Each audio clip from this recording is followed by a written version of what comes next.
More than 100 British breweries disappeared last year. Some survived wars, some survived recessions, but apparently they couldn't survive modern Britain.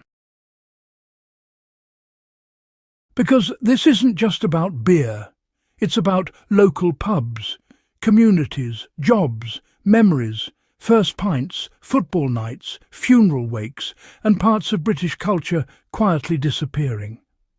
Everyone blames the economy, but that's only part of the story, because the real reasons British breweries are collapsing are much bigger and much more complicated. Some were tiny local operations run by passionate beer nerds with 2 fermenters and a dream. Others were historic names that had survived wars, recessions, and decades of British drinking culture. And now they're collapsing faster than knicker-hurling grannies at a Tom Jones concert. It's not unusual to be. Why? But here's the uncomfortable part. British brewing looked unstoppable for years. Every town suddenly had a brewery. Every pub suddenly had 12 IPAs with names like Cosmic Hamster Wizard Juice. And every bloke with a beard and a stainless steel bucket thought he was the next brewing messiah. For a while, it actually worked. Craft beer exploded across the UK. Tap rooms opened everywhere. Beer festivals were packed. People queued around the block for limited edition hazy cans costing more than a small mortgage payment. Breweries expanded, new equipment, new staff, bigger units, more tanks, more risk. And then reality arrived, carrying utility bills so terrifying it could make a grown brewer cry directly into a sack of Citra hops. Because brewing beer is expensive. Really friggin' expensive. You need huge amounts of electricity and gigantic amounts of water and other key ingredients. Add to that the explosive increase in gas prices and even CO2, aluminium cans becoming more expensive, increasing transport costs, staff wages and business rates, and overall, breweries have been hammered more than Bonnie Blue on a good day.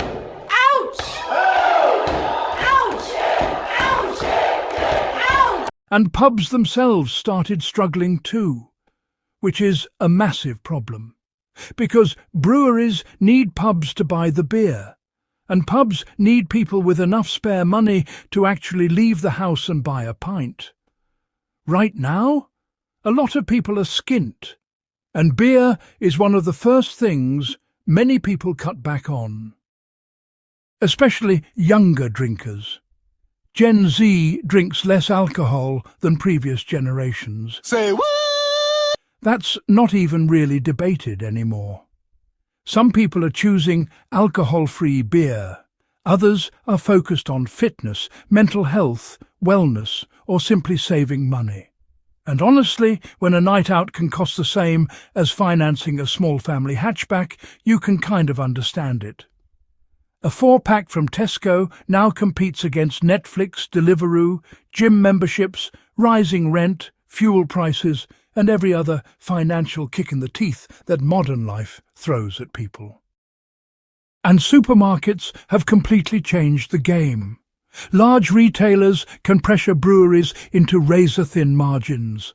They want volume, cheap prices, constant promotions, and that creates a brutal environment for smaller independent breweries trying to survive.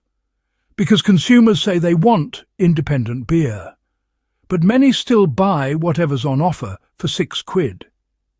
That contradiction is absolutely crushing parts of the industry. Now, here's where things start getting genuinely sad, because behind the headlines are real brewery closures. Real people losing businesses they poured years into. The Big Hand Brewing Company entered liquidation after 13 years. Meantime, Brewery's historic Greenwich site shut down. Ringwood Brewery closed after buyers couldn't be found. Jennings Brewery collapsed before later attempts to revive it. And these aren't just random businesses disappearing.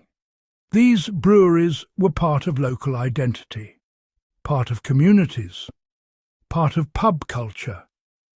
Some people had their first legal pint from these breweries. Some met lifelong friends in pubs serving their beer. Some probably met their future wife after 6 pints and a terrible karaoke performance involving Bon Jovi. Beer isn't just liquid, especially in Britain. It's culture, it's routine, it's social connection. And when breweries disappear, small pieces of that culture disappear with them. The craft beer bubble may simply have become too crowded. At one point, breweries were opening at ridiculous speed. Everyone wanted in. The industry looked exciting. Social media made craft beer look cool. Collectors chased rare cans like they were hunting Pokemon cards for middle-aged blokes with untapped accounts. And suddenly there were thousands of breweries all competing for the same drinkers. That works during boom years. It works when people have disposable income. It works when hype is flowing. But when the economy tightens, things get ugly very quickly. Weak businesses collapse first, then struggling ones, then even some good breweries start getting dragged under. And this is where people start arguing about BrewDog. Because whether you love them or hate them, BrewDog became the poster child for the British craft beer explosion. Huge bars, aggressive expansion, celebrity founders, massive marketing, international growth. For years, they looked unstoppable. Like the craft beer revolution had found its king. But then reality started catching up. Bar closures, layoffs, falling valuations, criticism from former staff, investors questioning the direction of the business. And suddenly, the company that once looked invincible started looking vulnerable. Now let's be clear. BrewDog isn't disappearing tomorrow. But the fact that even BrewDog has had to retrench should send a chill through the entire industry. Because if one of the biggest names in British craft beer has to slam the brakes on expansion, what chance does a tiny independent brewery have when energy prices explode and drinkers start cutting back? And honestly, that's the frightening part. A lot of breweries weren't built for survival during hard times. They were built during the boom years, when craft beer was exploding. Back then, hype sold cans, and people queued for triple dry hopped releases like they were trying to buy Glastonbury tickets. But economic reality eventually catches everything. Now, to be fair, not everything is doom and gloom. Some breweries are adapting brilliantly. Alcohol-free and low-alcohol beer is growing rapidly. Taproom-focused breweries are building loyal local communities. Some breweries are focusing on quality over expansion. Others are diversifying into events, food, experiences, subscriptions, and direct online sales. And honestly, that may be the future. Smaller, smarter, more sustainable. Because maybe British brewing expanded beyond what the market could realistically support. Maybe there were simply too many breweries chasing too few drinkers. That's not me attacking craft beer. I love craft beer. But industries go through bubbles all the time. The gaming industry saw it. Streaming services saw it. Tech companies saw it. And now brewing may be going through its own painful correction. And the scary part is, we probably haven't seen the end of it yet. But British beer itself? I don't think that dies.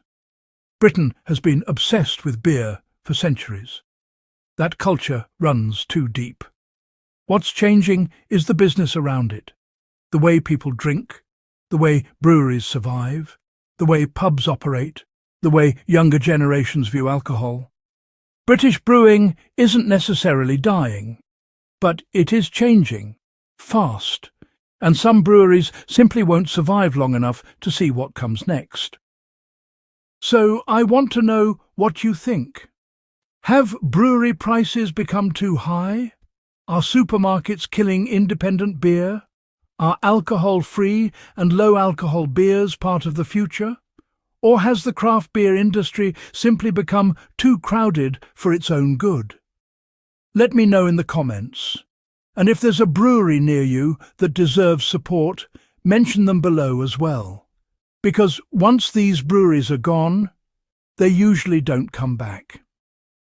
Hopper out! It's not unusual to be loved by anyone. Ouch! Ouch! Ouch! Ouch! Ouch!